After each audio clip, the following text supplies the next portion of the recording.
friend of mine. And I think we're ready to get started. Thank you all for coming in person. We've been doing the downsizing seminar for the past probably 8 years now. And up until the pandemic, they've all been in person. Last year we had one via Zoom, but we like to be in person as much as possible. And this is our first one where we're doing it combined. We do have a few people joining us via Zoom, so they'll be able to ask some questions and chime in, just as you guys all who are here. So thank you all for joining. It would be a lot less fun if I was talking to an empty room today. My name is Scott Townsend. I am the head of the Scott Sunny Townsend team of Keller Williams Realty. And we've been doing real estate in the greater Portland area for 21 years now. This is our 21st year. And then we also have a vacation rental component down at Higgins Beach, which is the reason that I moved to Maine back in 1996 when I graduated college. Interesting enough, with Kathy and Terry's daughter, that's how I met them. And I had the opportunity when my parents said that they were going to start charging me rent come September. I chose to move from Massachusetts up to Maine and had the privilege to move in with my grandmother at that point in time, which was great. And the rest is history, as they say. I never look back. And when I tell the old Mainers that ask me if I was born here, and you'd like this, Terry, I say I wasn't born here, but I got here as fast as I could. You know? Great to have you. Yes. Do you want to take your, does everybody know Scott's name? Can you ask to take the Oh, you up can just take because it's backwards? Yep, yep. It's driving me crazy. Is it fine that this is up Yeah, here? that's totally. Okay, just as I mentioned, I did have COVID back in December and I get a little cough every once in a while. So it helps to continue to sip water and helps me stay hydrated. All right, so I see you all got name tags, so thank you, Barbara, for helping me. And Barb and Kevin are here from the team to help out today. Kevin's our technical director, if you will, but on the team, he is in charge of marketing. So he meets with the stager that'll come out and help people. He works with the professional photographers that we use, and he actually writes the copy that you see in the marketing or in the MLS for the listings. He went to college for that, and he excels at that on our team. And Barb is sort of, she just loves on our clients. She does a little bit of everything. I'm the concierge on the team. Yes. And as you can see, she's got tons of sparkle, and it shows through even more in her personality. But she helps with all sorts of things. Like she said, she's the concierge. So one of the things after today, if you have follow-up questions or you need a contact for something that isn't on the resources page, Barb's going to be able to help you out with that process. So Thank you, Scott. thank you for being here. And she's also going to add some color commentary as we go along. So how I like to start off is to go around, and we also have some guests here that are in the business of helping people downsize, and I'll let them get into that as they go around. But if you could, just starting with Mary, if you could go around the table and just introduce yourself, tell us where you're from, what your current living dynamic is, and what you think it might be in the future, and then what you're hoping to achieve from today's meeting. If you want to share. If not, you can just say Scott, Scarborough. Thank you. Good morning, I'm Mary. Thanks for having us here from Helping Hand Moves, and this is my partner Daniela. Morning.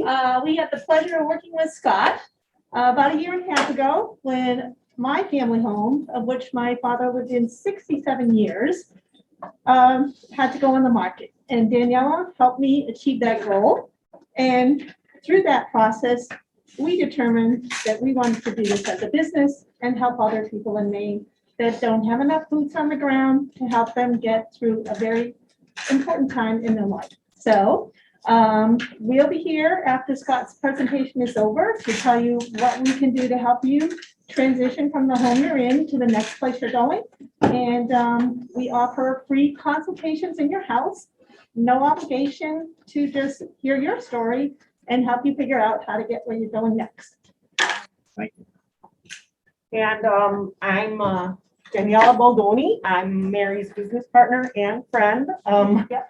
As Mary mentioned, I helped her basically prepare her family home for the sale, but it wasn't just preparing the home for the sale. We basically emptied out the home that was filled with furniture, books, photographs, 60-some years of belongings, family, husband and wife and 5 children that were raised there, and so many things. I think there was a recliner in every room. And A very comfortable. yeah, very comfortable home, very well taken care of, but many things, and things that were given to other family members, disposed of, donated, just a lot of work. And Mary's other siblings were all out of state.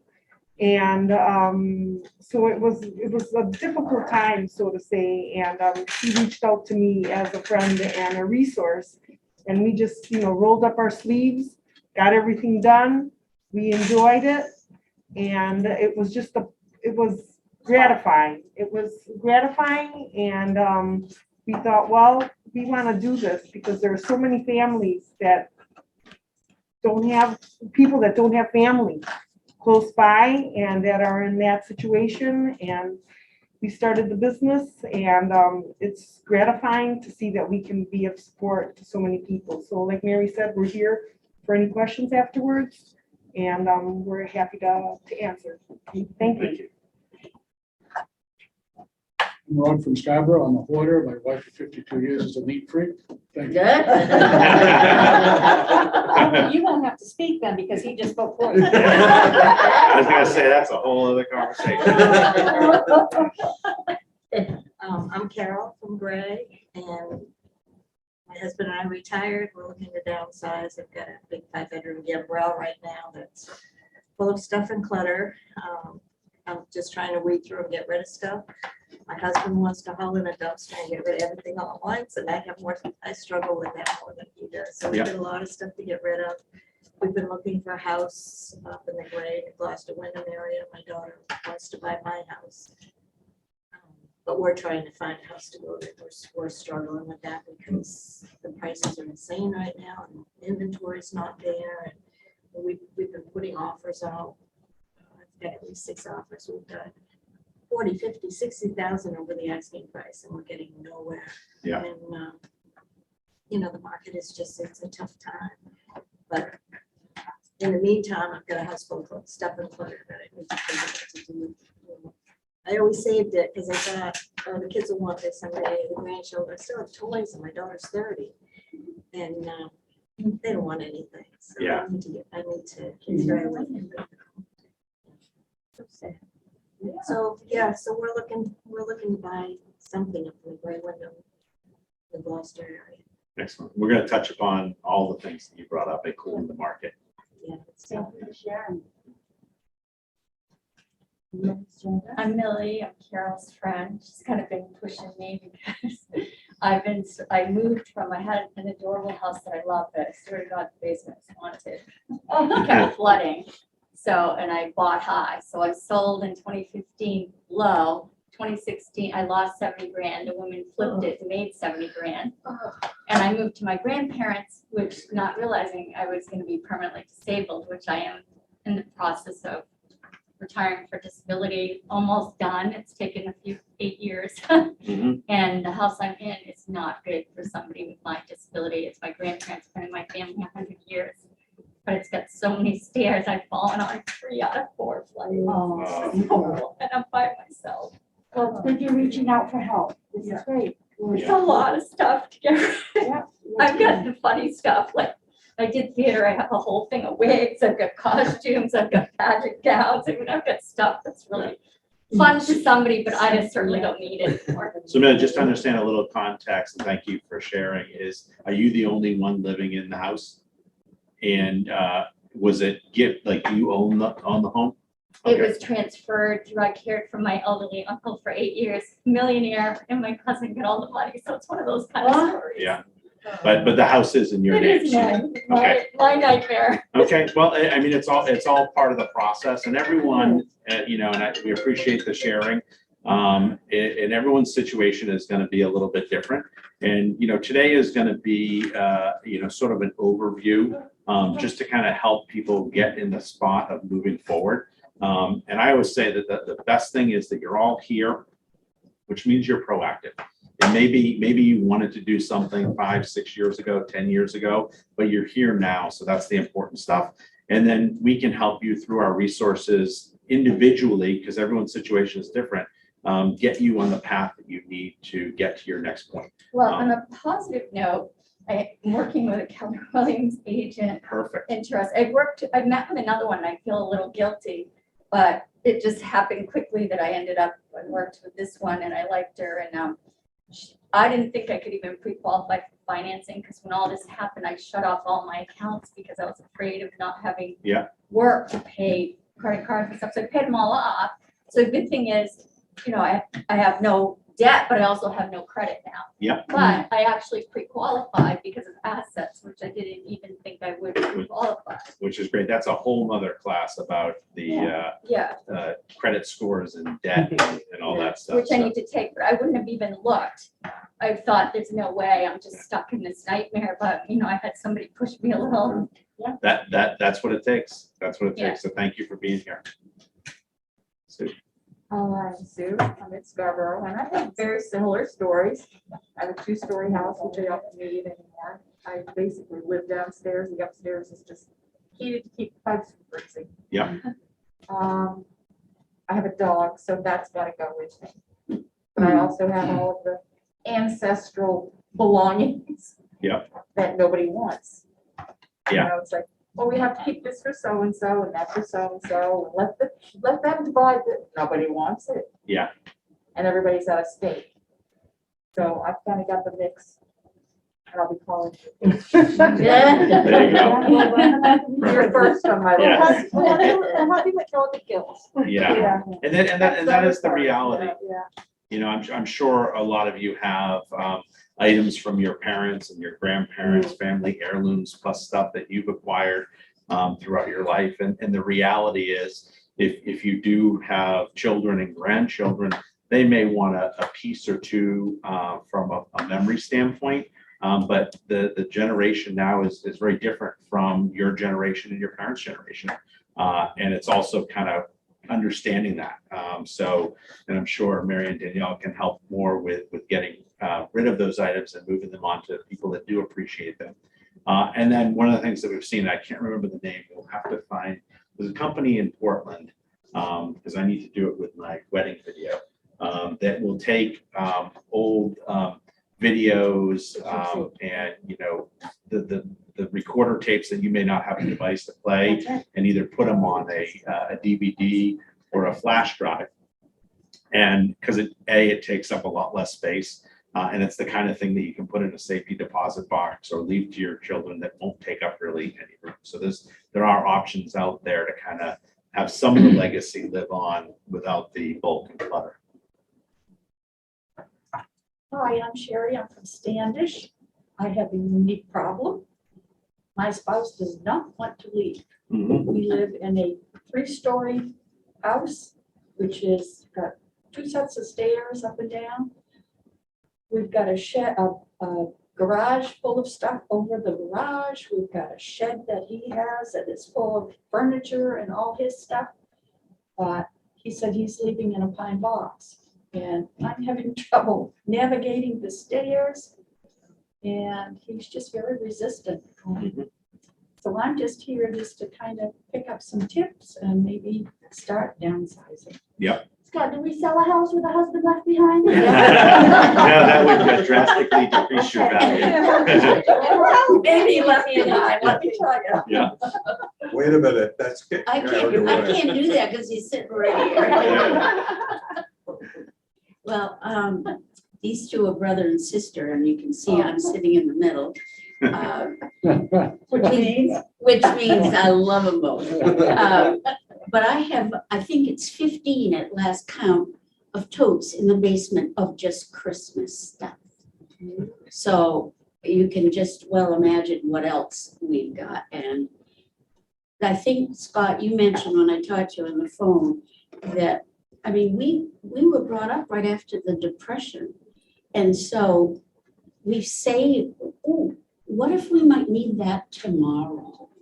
And it's just a mindset that we've got to, we're not ready to move, but we're ready to move the stuff. We've got to. And it's a process.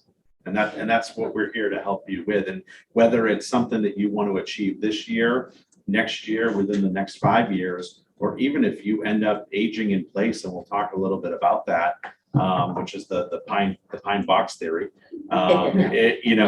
You're gonna feel better about where you live and your life when you remove some of that stuff that's not serving you anymore. So. I didn't introduce myself. I'm Kathy. I'm married to her and that's my sister. There. I grew up with her, South Portland. Also up in the Standish area now. We've been up there for quite a while. Got a garage filled with tools from two father-in-law, father. Covers every area of the garage. We get downstairs, did the stories over here. That's full with things. I collect stamps and first aid covers, and it covers 4 walls, and then upstairs we have 5 bedrooms, 2.5 baths, and we're going through. We want to move into Andy wants us to go into a condo over by her. Wow, she got it from 160 and it's selling today for 300,000. That's our daughter. That's one. Andy's my daughter and schoolmate. And we're going through that right now, and you've got stuff we have to see what we're going to do with. I like antiques, but I'm open, and Kathy is too. Somebody's got to come in and say, that's it, get rid of it. But I'm reluctant to do that because I love to collect pictures like I'm talking about, listening to people. Historical societies right now are dying for a lot of information. But the problem is they can't get out to get it and look and see if it's worthwhile. I give a lot of things to South Portland. I give a lot to Wyndham and Cape Elizabeth. And I'm right in the middle of a story right now that I'm trying to find out the name of a ship. And I stay busy that way, but it drives me crazy. I just got my income tax done and that was enough. And with everything we have to do each year. But I'm ready to make a move. And I need a little guidance on it. I built homes for years in the Portland area, but it's a different era. I'm here now and I know what's gonna happen. Kathy's 32 and I'm 84, so there's an age difference there. We married young. South Portland and Standish, that's what we are. Thank you very much. Thanks, Jay. Sharing my stories too, so. I'm Karen, and I live in Scarborough, and we have lived in our house for 48 years. And, you know, we think about downsizing, and every time we come close to, you know, almost making a move, my husband gets nervous about it. You know, it's hard to leave our home. We're trying to clean up too, and I understand what you're saying about, you know, having stuff in your house. We were the generations that it was good to have stuff in your house. You know, people decorated, and all of a sudden it's down to people don't like stuff anymore, and it's hard to realize that our kids might not want our stuff. So I've already told my kids, look, what I like and what I love might look like junk to you, so just chuck it when I go.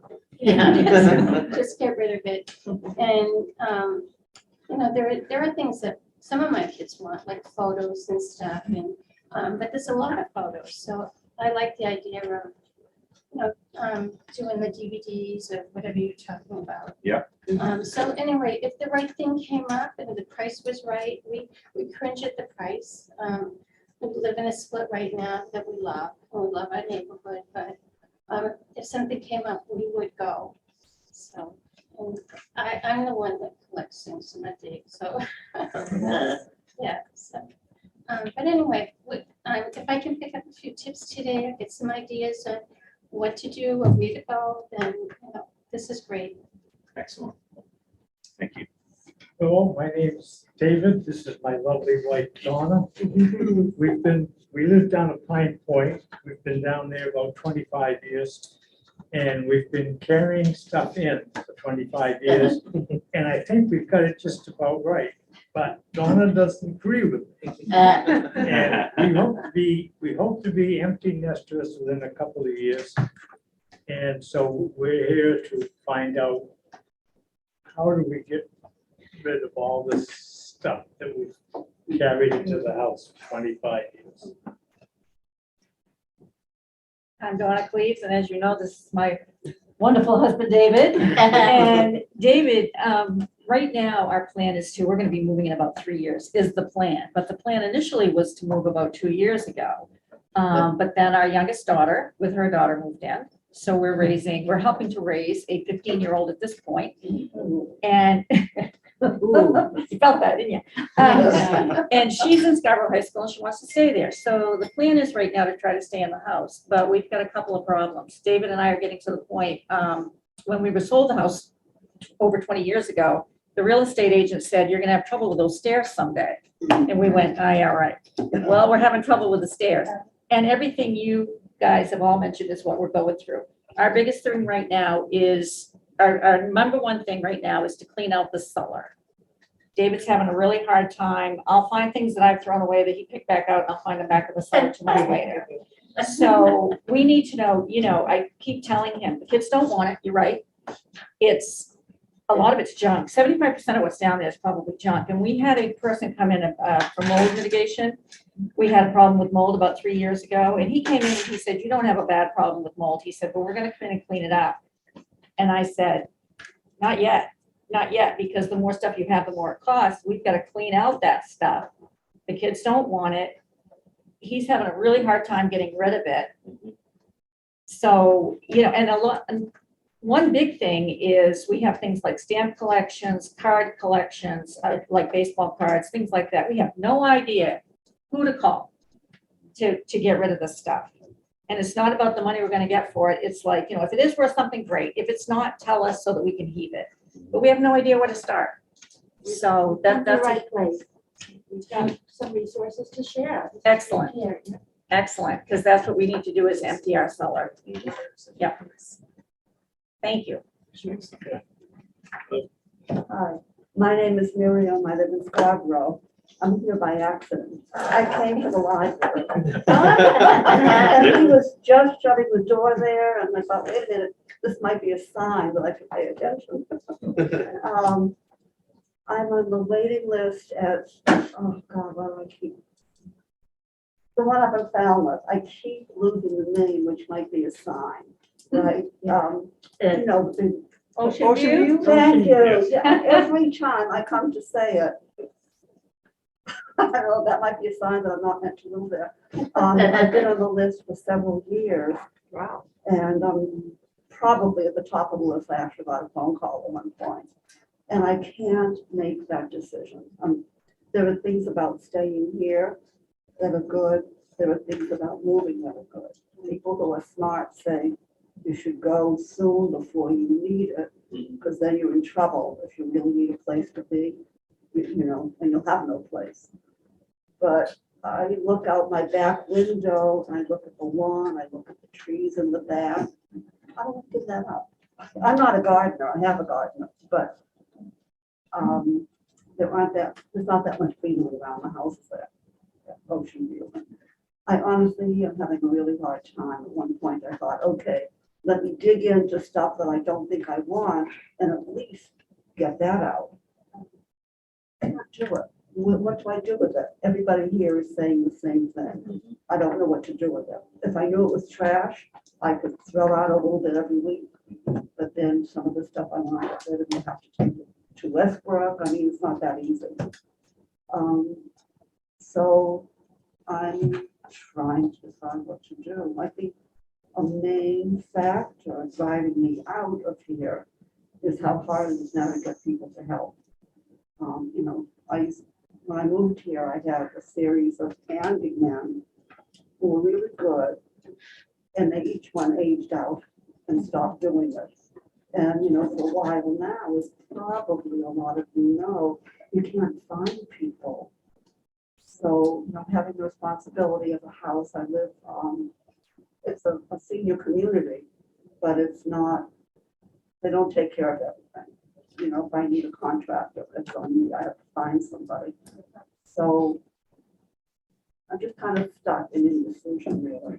And I know there are these programs like this up at Ocean View, you know, I think once a year they do something about how to make the move. I think that might be coming up soon, so I might take a look at that one too. I have to say that from what I've heard about Scott and Sonny, this was a good accident. Well, we say thank you for sharing. We say there are no accidents. Things just kind of worked out that way, and maybe you were meant to be here. And you know, in our business and the training that we get through Keller Williams, and we all three of us on the team have business coaches because it's business is hard. Being in business is hard, and dealing with a lot of the stuff we're dealing with in today's world is challenging.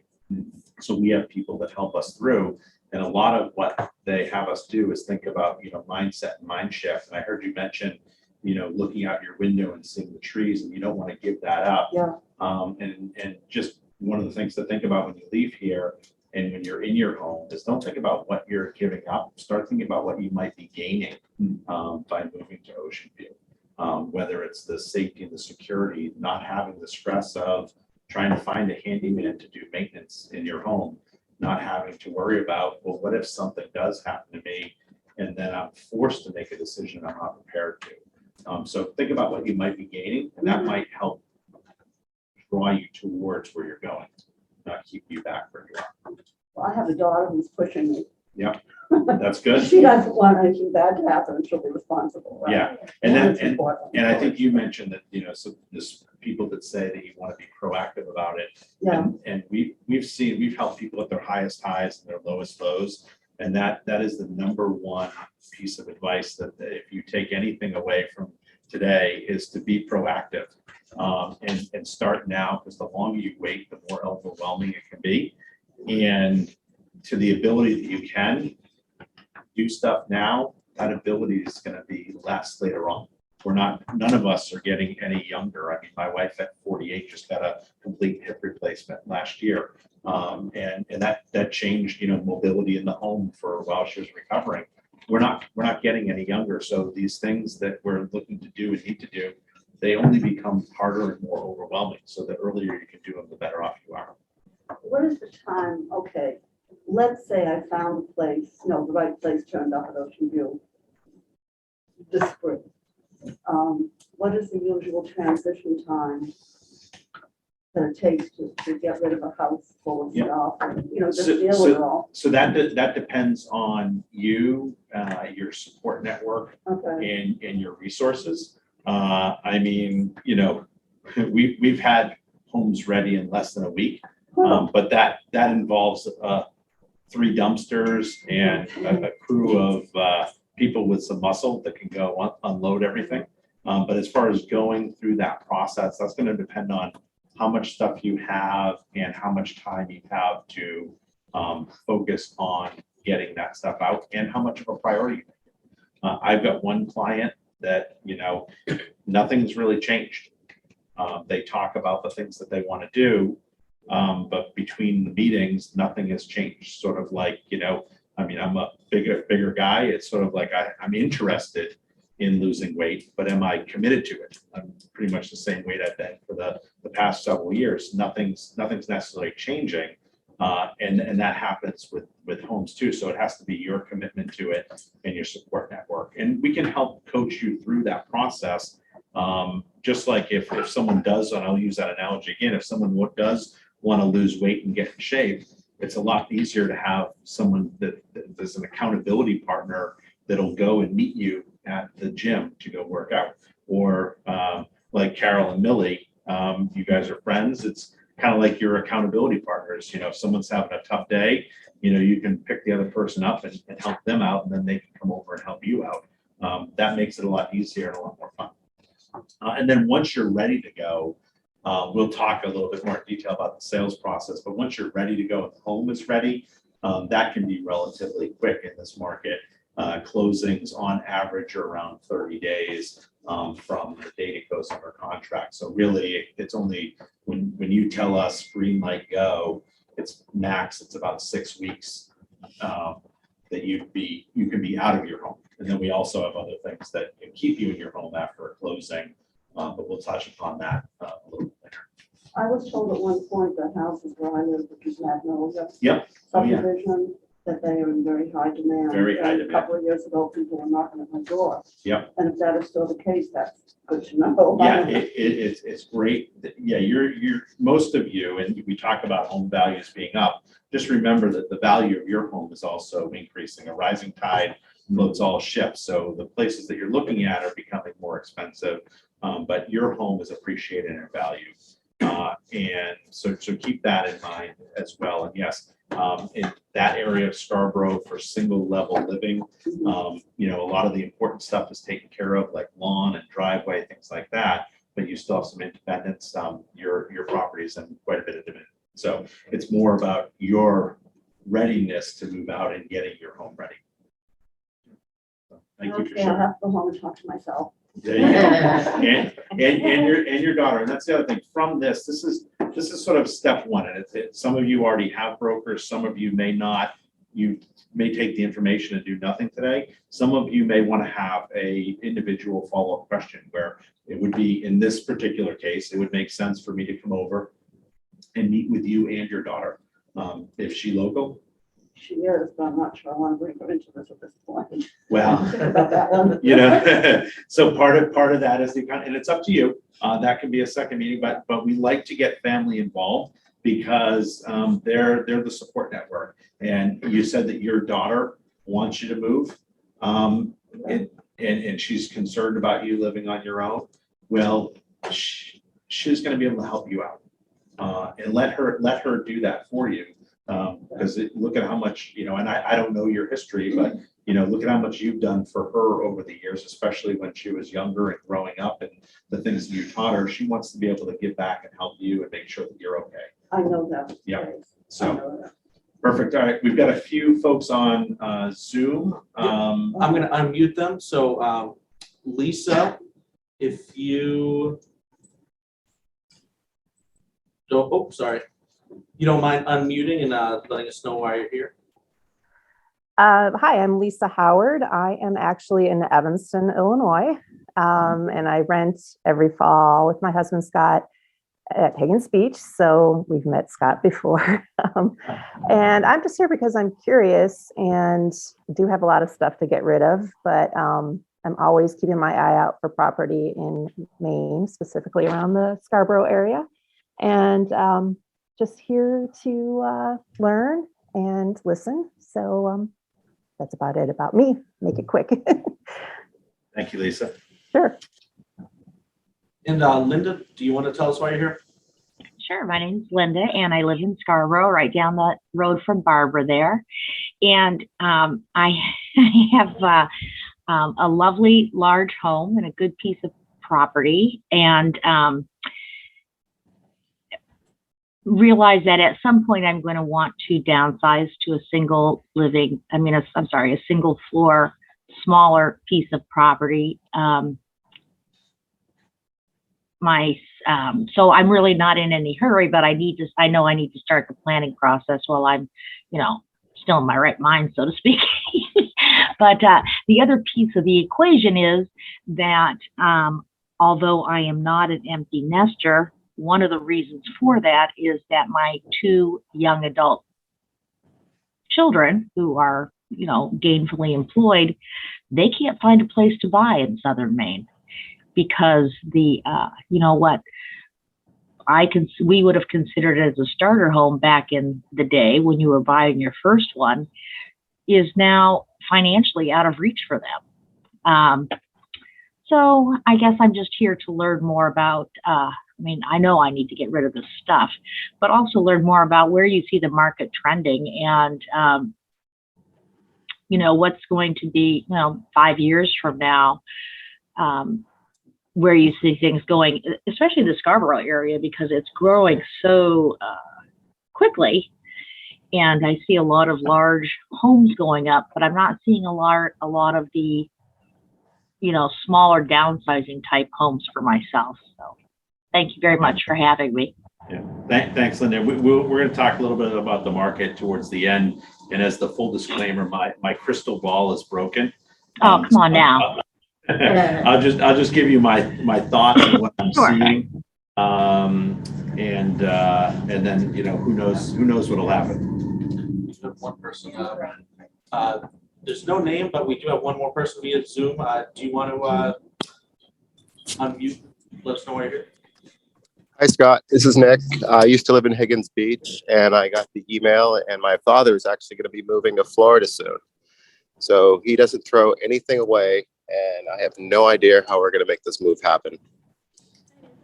Whereabouts does your dad live, Nick? He's in Acton, He's in Massachusetts. Not too far, about an hour and a half from you guys, from Higgins. Okay. Because we might be able to, we've got some real estate contacts down there. We do, throughout the country and the world, actually. So we might be able to find some similar resources for you down in that area. And do you live near your dad, Nick? Yes, I'm in Concord, Mass, and I would appreciate any resources you can send my way. He needs all the help he can get. Okay. All right. Well, that's good. That's good that you're close, that you're close by. All right. Wonderful. Thank you guys all for sharing. So we'll jump into it. There's going to be some areas in the outline that I'll go through a little bit faster, and some that I'm going to spend some more time on because they're going to address some of the questions and things that you've all brought up. And then the goal is to have this portion done by 11:30. We want to be respectful of your time, and then be available for anyone that can stay as long as they want and continue to ask questions. So I can stay as long as anyone wants, and I'm happy to answer questions. Does that sound good? All right, perfect. So a lot of things to touch upon. And we just talked about it, and most everyone here is looking to downsize. What's interesting is we were talking with people before the pandemic about downsizing, and then they ended up upsizing because all of a sudden they had 3 college kids home, and they were homeschooling, and they actually need more space, and 2 people were working from home, so their situation changed. And then we also talk about rightsizing. And really what that means for people, I think we all know what the downsizing means, is it's just a term that you're basically adapting the size of your home and your environment to fit your current or future living needs. That's really all it is. And it's all about, changing lifestyles. As a society, we are very much, I use the term a high S, so we study personality profiles in our business, and a majority of our population is a high S, which means stable, secure.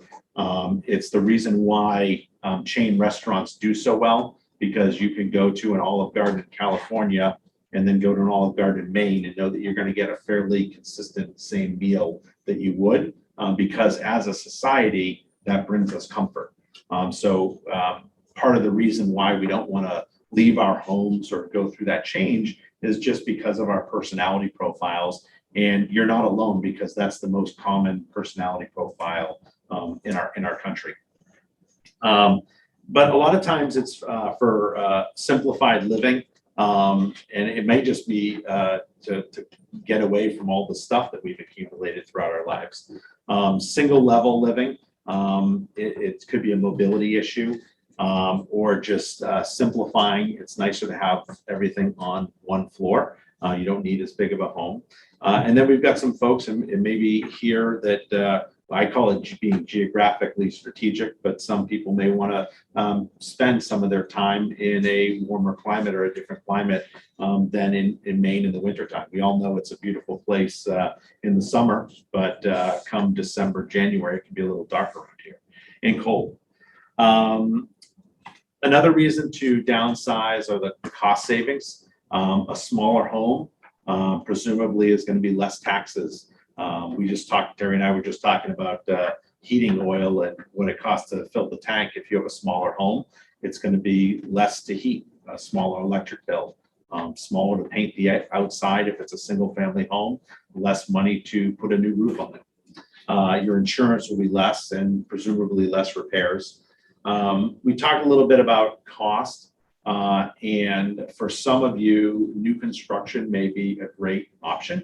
Yes, it's very expensive right now, but if you think about it, if you were to build something that was right for you, you're not really going to have to deal with any maintenance for 15 to 20 years.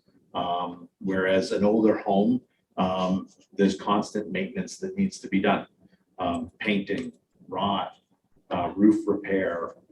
For us, it's our brick steps on our front are starting to crumble, repaving the driveway. It's not fun stuff to do, but it needs to be done to uphold and maintain the property. And the number one thing that, for all of you is ultimately identifying what your goal is, because it's where you want to go. And even if you can't see it yet, once you can visualize that, that'll help pull you from where you are. It's sort of like going on a road trip. None of us, we may forget where we're going when we get in the car, but none of us hop in the car and just start driving without knowing where our destination is going to be. So it's the same thing for downsizing, is you want to realize where you want to be. For some people, it may be a condo. For some people, it may be ocean view and some sort of a senior living. Some people, it may be a smaller home. Some people, like Nick's dad, it may be relocating geographically to a different part of the country. So everyone's going to be a little bit different, but once you've identified what that is, and ideally when you want to be there, you can put together a plan for how to get there. Just like, now we put it in our GPS, but I'm sure you can all remember when you were going on a trip, you'd use AAA and you get the trip ticks that would map out the whole route as to how to get there. Well, this is really no different from that, in the fact that, you're going on a journey. This one is more of a mental and physical journey through downsizing versus in your car to get to a different destination. But it's important to have a plan for how you're going to go. Because when you have a mapped out route, just like driving, you're going to get to your destination in a more timely manner, and you're probably going to have a more enjoyable time. And just like when you have a plan for downsizing, it's going to become more enjoyable because it's all part of the plan and you've thought it through. I was actually, and why Kathy and Terry and Sherry are here is Kathy and I had a conversation. It was probably last Friday, I think it was. And I'm sure you're all in this same boat, but one of the things that she shared with me is it's overwhelming. When you've got that full house of stuff, where do you start? And Kathy, when she was working, she was a school teacher. And I told her, it would just be like if you went into class at the beginning of the school year and you basically gave all the information that the kids were going to learn, just gave it to them at once and said, here you go, good luck. Their heads would explode. It's overwhelming. Mm-hmm. So what you do as a teacher is you break it down into months, weeks, days, classes, and you chunk it. So yes, over the course of the school year, you achieve a great deal with your teachings. But when you break it down to a daily class schedule, it becomes a lot more manageable. So what I'm asking you to do with that time frame is don't get overwhelmed with everything all at once. Start small. Have a plan, know your time frame, work backwards. Because just like in a class, it takes the whole school year to learn all that information by doing little bits at a time. So it's going to take a year, maybe two, maybe less, depending on how committed you are and what you have for support.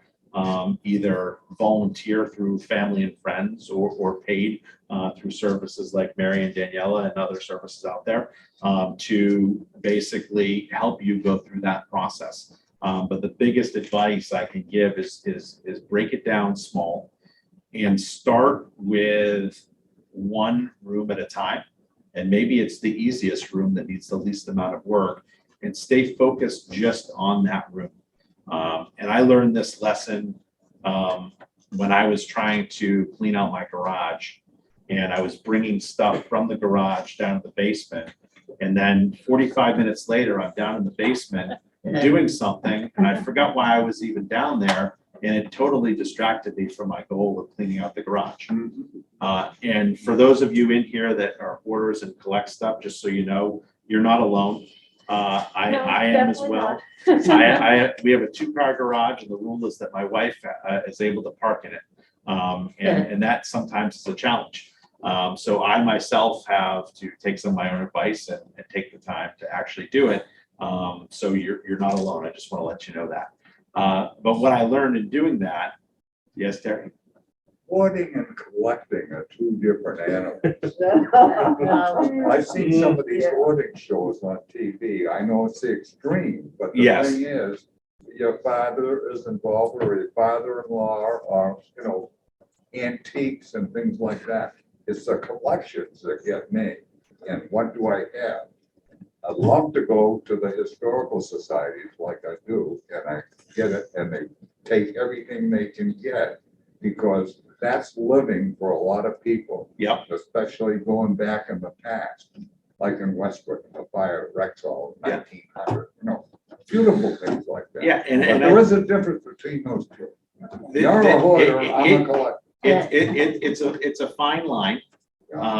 Because I think what we've all seen on the TV shows is you're right, the term hoarding is typically reserved for somebody who, there's basically a narrow pathway through their home, and it's just mounds of stuff that they don't know where things are. But the term hoarding or being a collector, is basically more organized and specific stuff, and acquiring stuff. I mean, my wife finally had to call a timeout because I like pickles, and the number of jars of pickles that we had between the fridge and the pantry, she had them all out on the kitchen table. It was like an intervention was happening. I was excited because I thought I was going to be eating some pickles. It was a pickle but she called, she's like, I don't know why are you hoarding pickles? And I was like, I'm not hoarding them. I choose to enjoy them, and I want to make sure that when I want a pickle, I've got some pickles.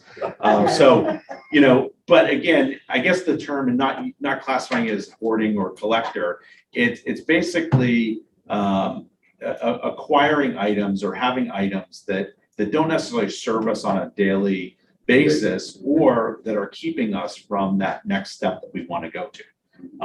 And I noticed too, like I said, I'm in this with you guys. When my parents did a really good job of every time they came to visit, they brought stuff, and my mom kept everything. So we're talking my report cards, and it's funny to read my first grade report card. Scott is very busy. If you just sit down and focus more, you do better in school. Some things never change. But they would, every time they would come to visit, they would bring stuff that I had either left behind or that they thought I may want. When my grandfather passed, he collected trains, Lionel, and I have all his Lionel chains. I had this vision of setting it up. We've been in our new home since we last moved, we've been in our home for 10 or 11 years, and they're still in the boxes in the basement. And for me, it's that emotional, don't want to get rid of, and I'm probably going to give some to my nephew, sell some, and just keep one as memorabilia. Because the reality is, in my life and where I'm going, I'm probably never going to set that up. It's just going to take up space. But I'm probably going to keep one train as a memory, and that I think that's going to be good. But it's taken me 20 years to get there. So it's part of the process. And there are going to be people out there that enjoy those things more. I know Mary and Daniela can probably give you some tips, and there's some books about getting rid of items. Does it give me joy? Does it, what does it mean to me? And going through that, there's some emotional part. But I recently read a book, and it was the best advice that I had seen, and a lot of it was around clothing and items. And the question was, if you're looking to get rid of something, the question that you just ask yourself is, would I buy this today? Would I buy this today? And more often than not, that answer is probably going to be no, and that helps you process. And when you're chunking it down and you're doing the room, the best success that we've seen is to have those, the things that you're going to keep can stay in there or get packed up if you're having an imminent move in a labeled box so you know where to find it. But then you're going to have sort of the throwaway pile and then the giveaway sell pile because stamps, antiques, baseball cards, whatever it be, there are people that do collect those out there and they are worth money. My advice to you would be those items that you've been collecting that you want to get rid of, the value of them, unless it's very, very rare, is probably going to go down over time because the people that collect those items are aging out and they're starting to get rid of their collections. Baseball cards still, but I think it would be hard for me to find, somebody in their 20s that collects Lionel O-gauge trains, or there's a lot less of those people now than there were 30 years ago. Because the folks that were buying those trains 30 years ago, my grandfather used to go to the shows, are now getting rid of their collections or have passed on. So I think the sooner you can get rid of that to receive monetary value from it, the better you'll be. Or if you're going to give it away to historical societies, because that information is important. And like you said, it's a great resource to have. You just don't need to be housing. Your house doesn't need to be a museum and you don't need to be the curator of that collection. It can go other places and serve a greater audience. Does that make sense? The other point too, I think is important, boxes. Collecting boxes, what do you want? You want the individual ones that you get out of a store or something like that. But I find that's helpful for me right now, especially in the garage, where I've got 10 of this. I keep 2 and put the other 8 in that box. A lot of times the plastic containers too. Yeah. But we have to keep them someplace. Yes. So there's an area that you put aside that's accessible to be able to get to, and either get rid of them or take them down to a transfer station. Exactly. I mean, here in Scarborough, I'm bummed that it went away, but they used to have a Goodwill right next to the Hannaford. And now there's one in Mill Creek in South Portland. There's one over by the mall, and there's some other ones, and then there's Salvation Army. But one of the things that can work well is if you all use recyclable grocery bags. When you unload your groceries from your shopping trip, you leave them in your mudroom or somewhere nearby. And over the course of the time before you go shopping again, you fill those bags up and then you drop them off on your way to the grocery store. So as things are coming into the house, things come out. We have a rule in our house that I'm not doing well with. I need to go through it because of my lack of hairline. I have a lot of baseball hats, and we have a new rule, and I actually have to go through this weekend because I've acquired a few new ones, is when one comes in, one has to go out. The collection can't go any bigger. The other thing to talk about is, with that timeline and getting your home ready is really, to think about, do all of you have children, whether they're near or far?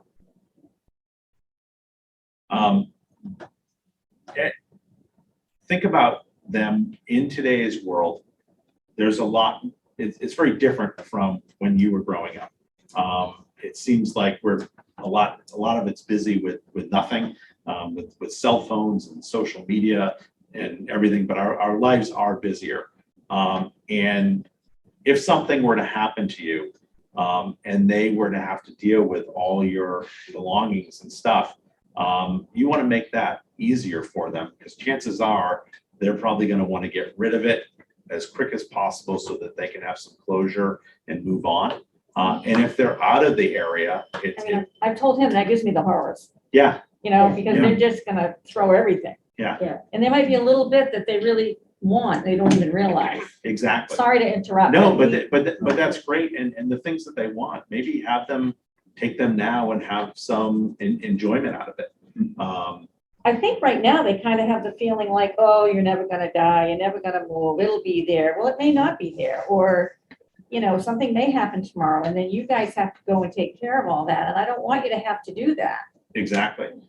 And that's one of those things. I mean, hopefully it doesn't happen suddenly, but the reality is it can add an immense amount of pressure because, here you have, a home that's not being lived in, that needs to be cleared out before it can get sold.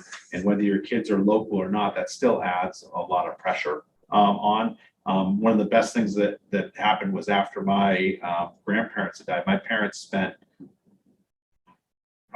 they were leading up to it because my grandfather collected trains, matchbox cars. They had to go through the house because he had guns hidden. He had probably like 50 guns hidden in walls and stuff. And they're like, we need to know where these are and we need to sell them.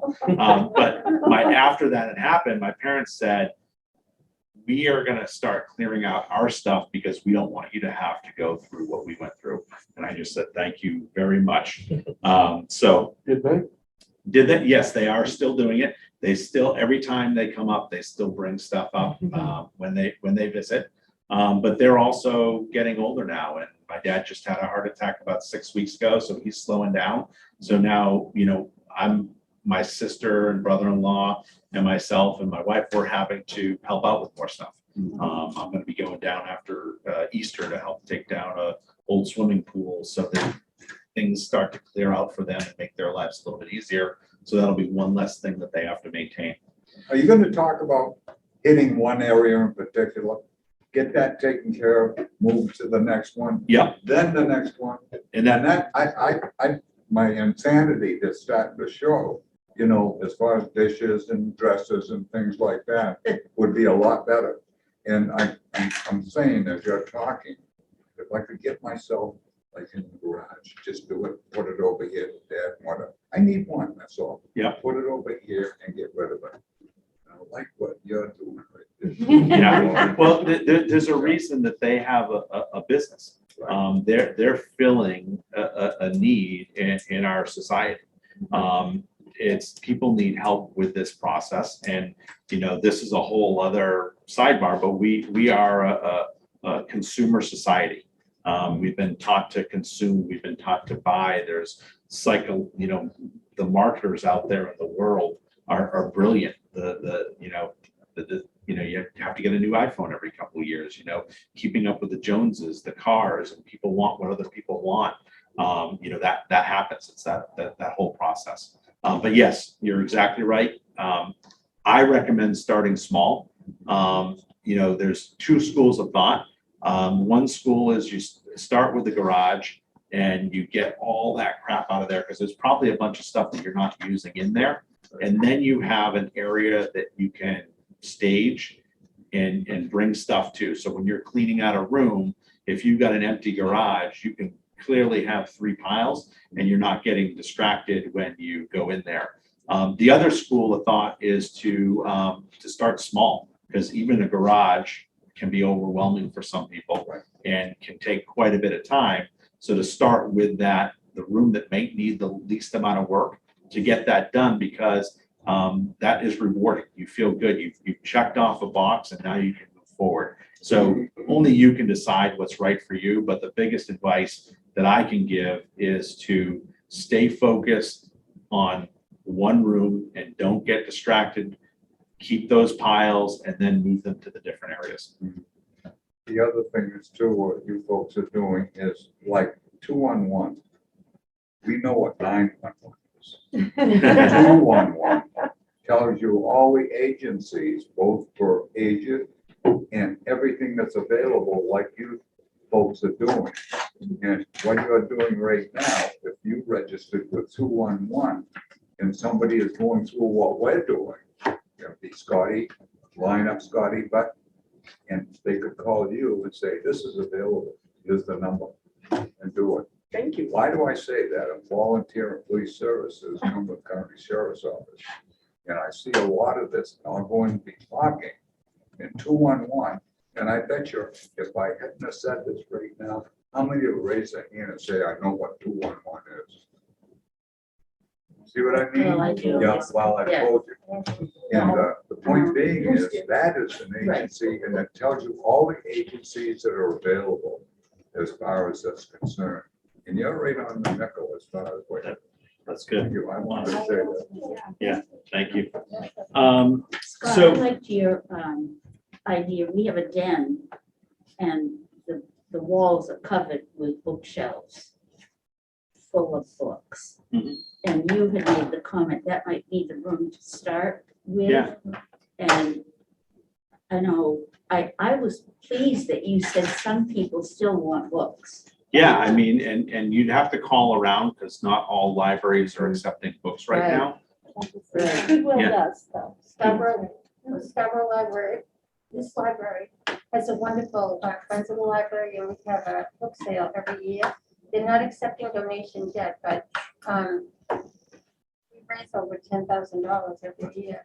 And so when they start to accept, you can just leave boxes or bags of books right out in that foyer, and they love to get them.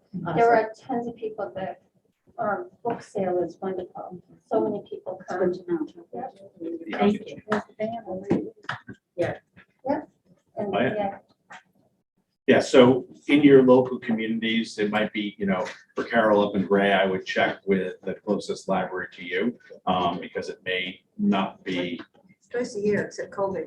Yeah. We haven't had one in 3 years now. yeah. And Mary said Goodwill does. Not all Goodwills, because I've tried giving this to some. South Portland does.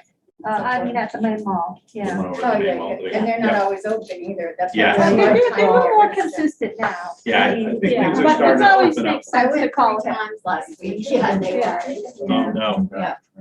All right, so I'm gonna keep things moving along. Like I mentioned, the big thing is identifying where you want to go, because that'll help pull you through. And when you're thinking about what you want next, again, just like we're talking about, start small so you're not overwhelmed. Think about what your non-negotiables are for your next property. For some, it may be it has to have a first floor bedroom.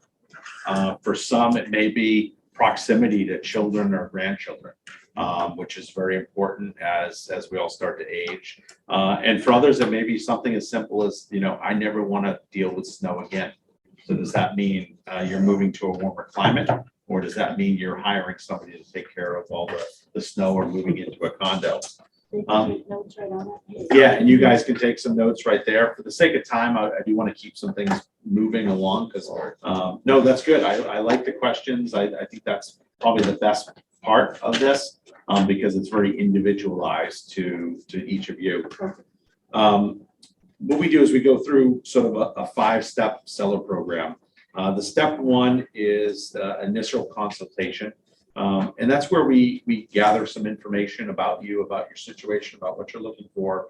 And we kind of look as what questions do I need answers for and who do I need assistance from? And we sort of itemize what is needed and put together a plan from there.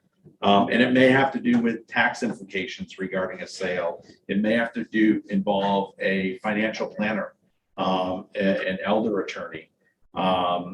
Millie shared with us that she doesn't have any debt, which is awesome. I'm a big proponent of that. Basically because of that, no real credit score, didn't think that she was able to get a loan to buy a home.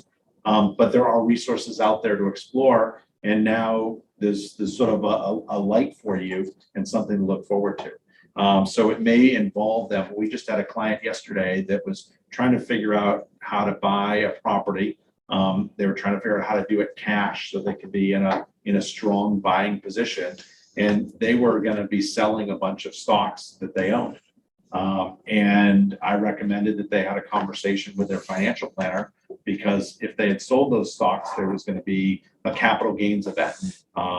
So in order to obtain that money, there was going to be a greater cost to what it was. And what's great, and that not a lot of people know, is that if you have a taxable investment account, you can borrow against that with your brokerage. It can't be your retirement account, but if it's a taxable investment account, you can borrow up to 75% of that.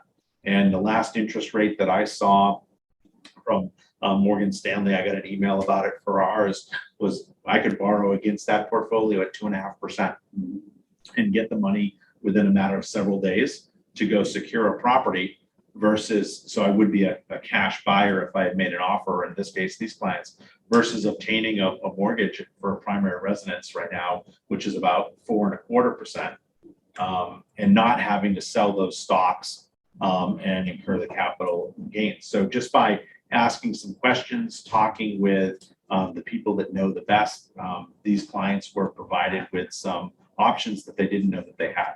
So just sort of identifying what you need and where to get it. And then to buy or rent is going to be a decision. Some of you may not really know where you want to go. There might be concerns about the market being high, may only be in Maine for, I want to downsize. I'm probably going to only be in Maine for another 4 years before I head down to Florida. Buying a property may not be the best option if that's going to be your move. Even though we're in real estate and we help people sell and buy, that might not be the best for your scenario. So we help you kind of identify what you're looking for and what might be the best for you given that point in time. And then how to take ownership of a new property. We definitely involve estate attorneys or elder attorneys, because it may make sense that if you're going to buy that next property, that you set up an entity that's going to protect that asset as you age, so that it's something that can benefit your children. So that may be some sort of a living trust, or however that's done. Involve an attorney in that decision process so that you can set yourself up for success and protect your assets that you've worked your entire life to build up. We then determine a time frame and then make a commitment. Where, if this is something, like I mentioned, I'm interested in losing weight. I'm not really committed, because after you guys leave, I'm probably going to have half of one of those donuts. And if I was, yeah, there you go. And if I was committed to it, I probably wouldn't. So we're going to look for some sort of a commitment from you, and essentially, help hold you accountable and call you up and say, I'm going to pick on you for a second, Sue. Sue, when we met, you said that you had hoped to have your second floor, all cleaned out and ready in 3 months. It's been 3 months. How are you doing? And then you're either going to say, great, I'm a little bit behind, or I haven't done a thing, Scott. And it all depends. I mean, our job is to kind of help you and ask you some questions, because it's not what we want. We're like a gas pedal. You step on us, we go. You let off, we just kind of hang out. But we're going to help you through that process if you want help. And then once we figured that out, because actually this is a great one that I want to move in. And the best example I can give is, and maybe some of you are like this, is we have a saying that all work expands to fill the time allowed. And that's why deadlines are important. I remember for me in college, if I had a paper due in 2 weeks, I was doing it the night before, probably after midnight, to get it done. And I wasn't doing it for the 13 days before that, because that's how much time I had to do it. If the professor said the paper was due in 3 days, I would have gotten it done in 3 days, but it took me the full 2 weeks, because that's the time that I was given. So we find that deadlines are important, to say, all right, I'm going to work on this for, I think I told Kathy, just do an hour a day. Start off an hour a day.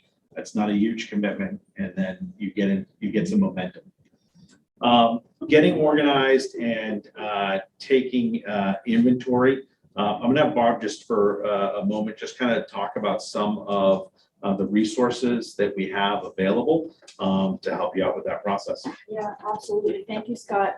And just looking at this piece that we all pretty much mentioned, talking about, we really just find from the organizations like Helping Hands Move and others that we can supply resource information about, the best testimonials that they get from the clients they work with say that the anxiety melts away once you are getting a plan in place, and you can best serve yourselves by starting early, being proactive. That way you're in control, you're getting your ducks in a row. And really, there's a no-cost consultation to work with one of the organizations and say, well, how do I figure out those 3 categories of what's going to go with me to my next place I'm going to live? What can I donate or sell, what has some value, or give to a historical society, or what's going to be the best? And then what do I discard? And how do I do that? What are the resources? And that's what we can supply is a host of resources that we can draw on. We actually have these organizing companies that help you find the antique dealers. Look at consignment places where they will look at some place settings of china or other valuables that we would want you to have some of the value come back to you. And there are some auction houses too that are interested in some possessions. So the starting out with a consultation and getting the plan is really what's coming into play. And that will also include your family, what pieces they want. When I visit mom and dad with my husband in Connecticut, and dad says, you know, do you want this? Why, yes, I do, dad. And I say to my husband's looking at me like, we're going to take, I'm like, whatever he needs me to have, I'll help him out by finding that place where it's going to next live.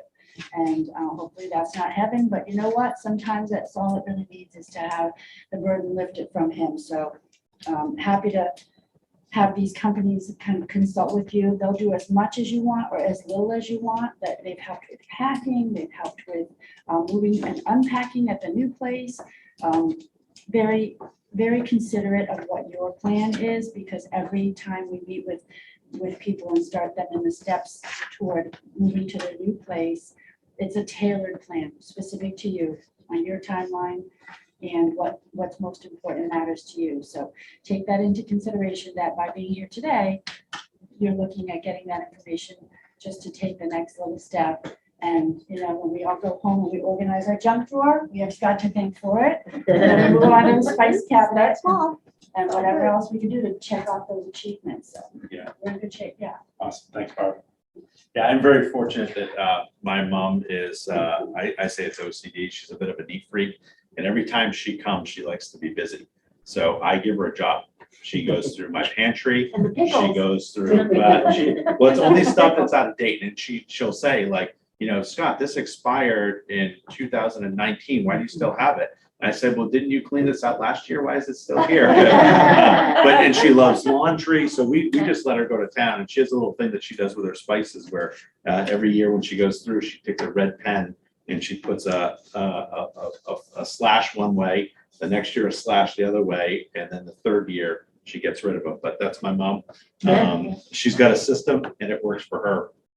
The other thing that I thought of, well, Barb was talking, is we might need to put together a support group. And I'm going to pick on the guys real quick here, because that's typically in this scenario. I mean, we've been doing these for 8 years. And every once in a while, there's a woman that doesn't want to leave, but usually it's the men that are dragging their feet. And it's mainly because of their stuff. They've got a shop downstairs. They like to tinker. They've got stuff and they feel that they're going to lose that. Well, I can tell you firsthand that we've helped folks through this process and sell. And one in particular, I went to his basement, and I would rather go there than Ace Hardware because I could probably find more stuff there. And he had like 7 of everything. Like you wanted a pair of scissors, there was 7, and some of them, like 4 of them, were still in their packages. Yes, exactly. So and he reminded me of my grandfather, and I know Kathy mentioned, you know, after the Depression. I mean, if there was a stick or a tree that fell down, it got cut up, it got stacked, there was a tarp put over it, and there was a laundry bottle that was an old laundry container that was filled with sand and a string tied to it, and it was draped over to weight down the tarp. And Harold had the same thing.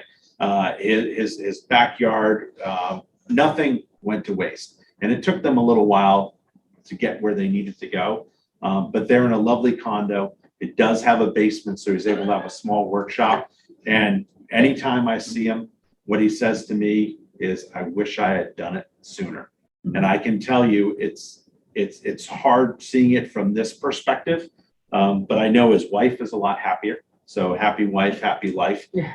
He still has a space to tinker just not to the scale that he was, and a place to go and have his own space. So that may be something to look for. But I haven't met after they've made the move and gone through the process. I haven't met one male yet that's regretted what they did.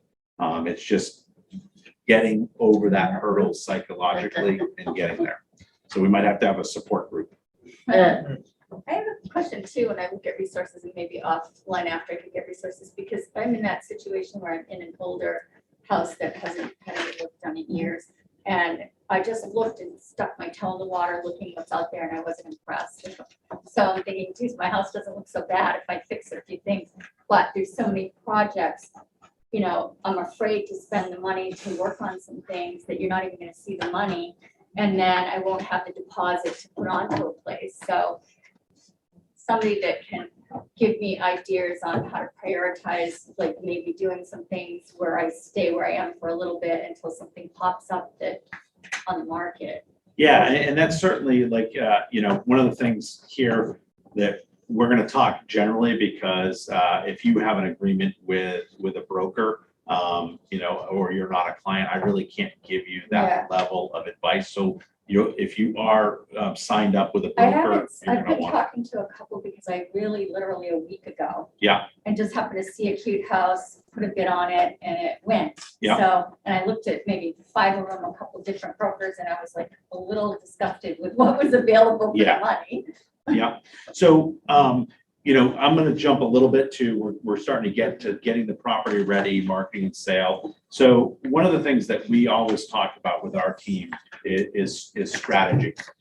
We use the analogy that if you work with our team, it's like playing chess, where a lot of people out there are playing checkers. We're thinking 5, 6, 7 steps down the line.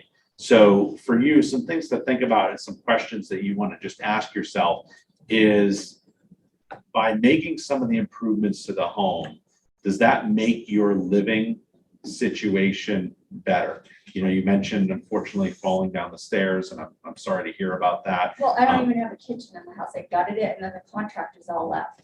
And So- I got all brand new dishwasher sitting on the floor for 5 years. So- Not hooked up. So that's a bigger challenge. Yeah.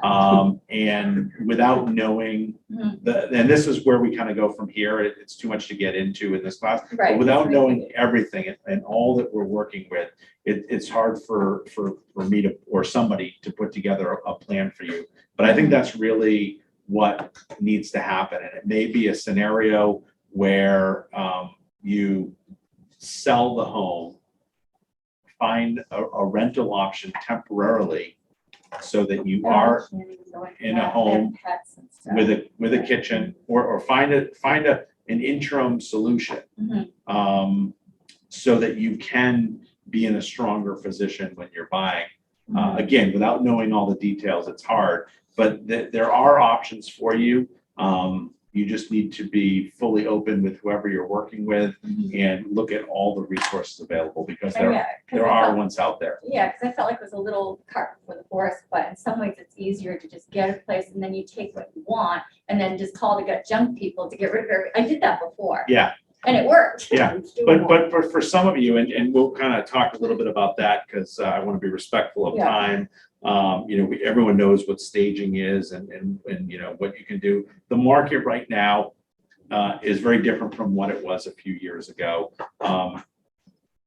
The reason why you're seeing stuff out there that's not great is because there's never been a better time that I've ever seen to sell a home that needs some work, because there's so little inventory.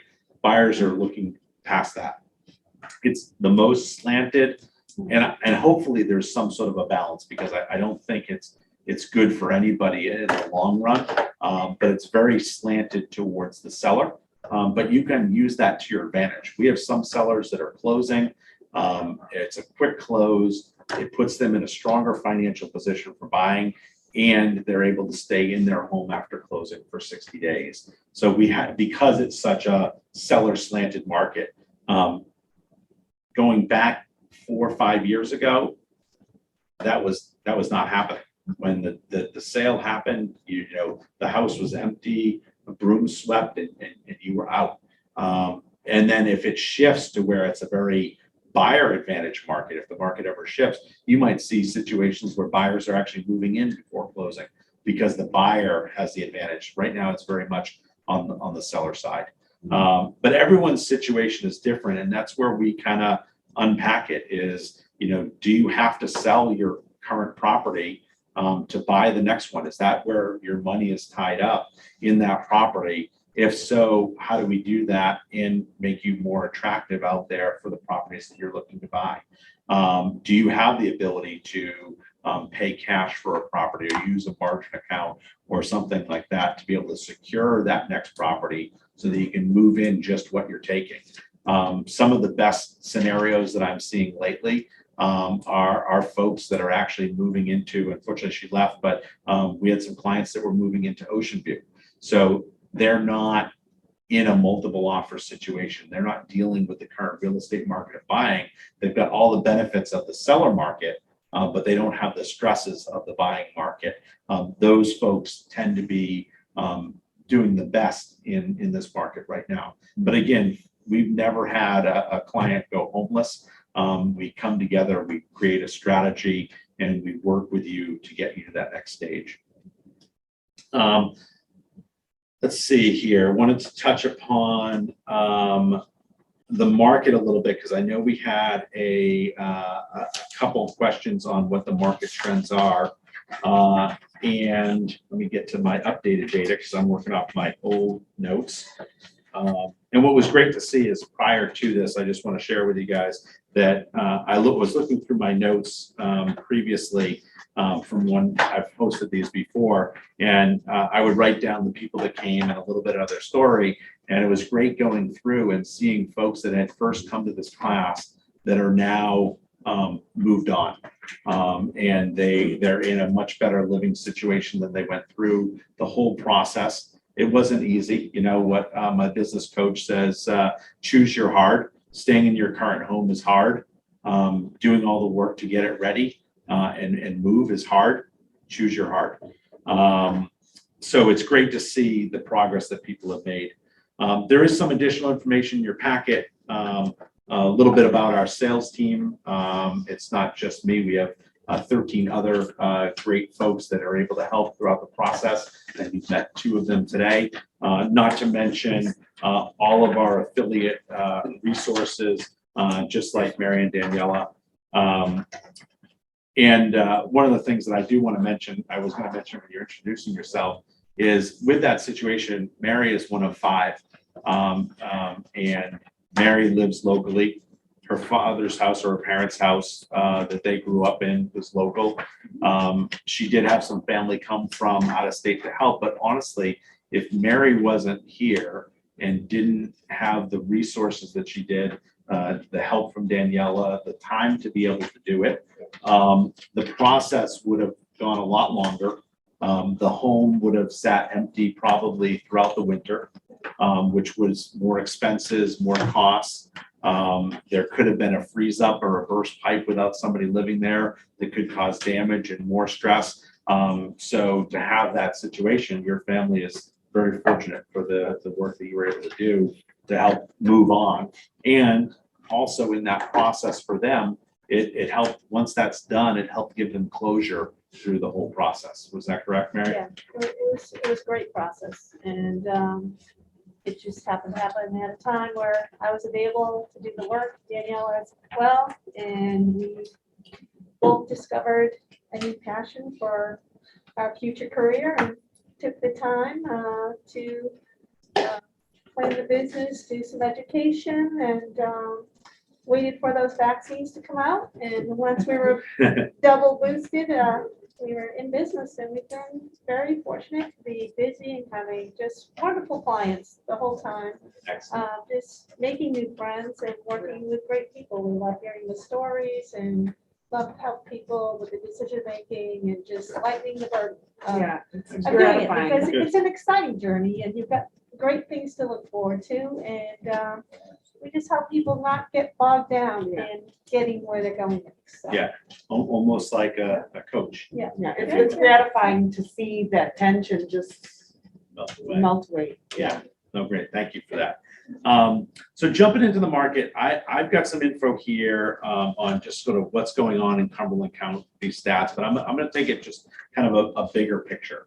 At the end of the day, right now, and what we have been dealing with is just pure economics. It's a supply and demand issue.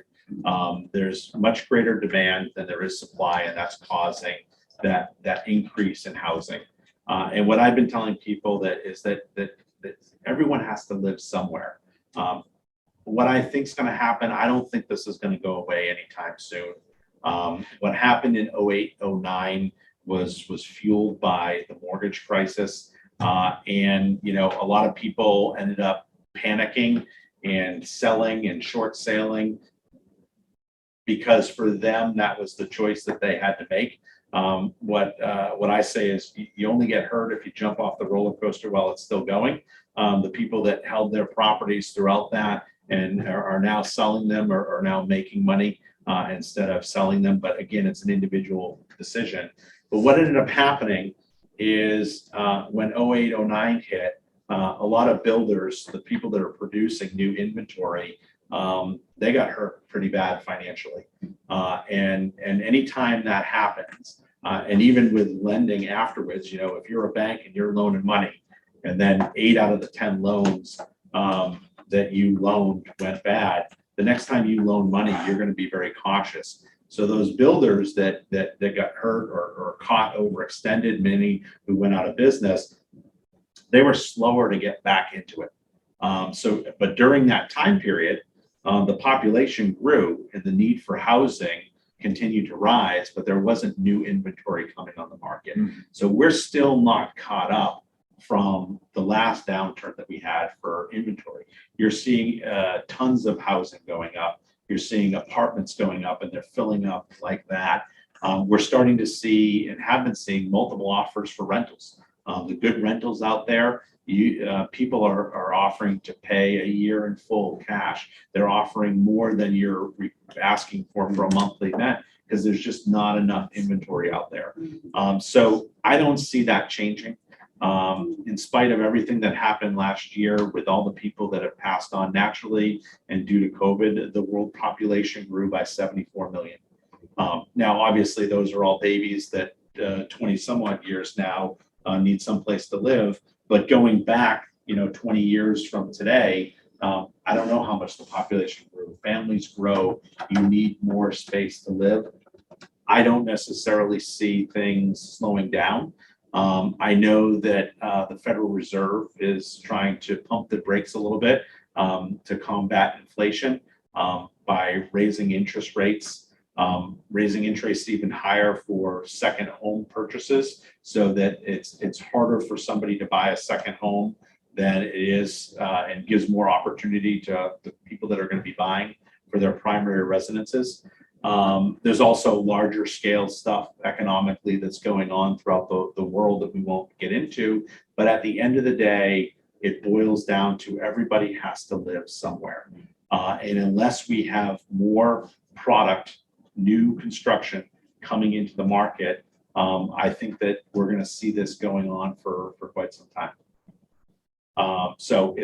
That's one of the things when I mentioned new construction, a lot of people shy away from it. But even though it's more expensive, folks are locking in at today's price. They're not dealing with multiple offers. Then when the home is built, with the way things are going, it's actually worth more money than what they put it under contract for. And they don't, and again, in a downsizing situation, presumably you're not going to have to deal with any maintenance for quite some time, and you're able to build a property the way that you want to build it. Now, that might not be right for everybody. It is a stressful process to go through the building and picking out stuff and can be overwhelming. But just like with downsizing, there are people that can actually help you out with that. So hopefully we see more inventory. I would like to see a more balanced market, but there's no telling what's going to happen. Like I said, my crystal ball is broken. If it wasn't, I'd be retired right now somewhere in the Bahamas on a boat.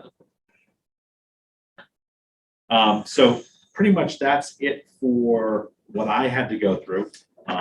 rush through some things because I want to be respectful of all your time. And I'm happy to open it up to any questions that you guys have that maybe weren't answered as to what we went through. And again, if it's very specialized based upon your situation, I'm happy to give some oversight if you want to share as well, or insight, I should say. Thank you. Thank you.